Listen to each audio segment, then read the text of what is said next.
High, আমি তিথি। আমার আরও একটি মিনি ব্লগে তোমাদের সকলকে স্বাগত জানাই। তো তোমরা সবাই কেমন আছো? আশা করি অনেক ভালো আছো, আর আমিও খুব ভালো আছি। অনেক দিন ধরেই কোনো ভিডিও দেওয়া হচ্ছে না, তাই ভাবলাম চলো একটা নতুন কিছু ভিডিও বানানো যাক।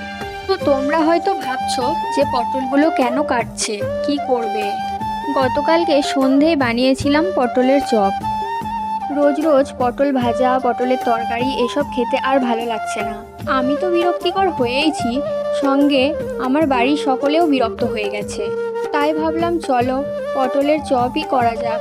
আর হ্যাঁ, এত কিছু দেখে তোমরা ভেবো না যে আমি বানাতে পারি।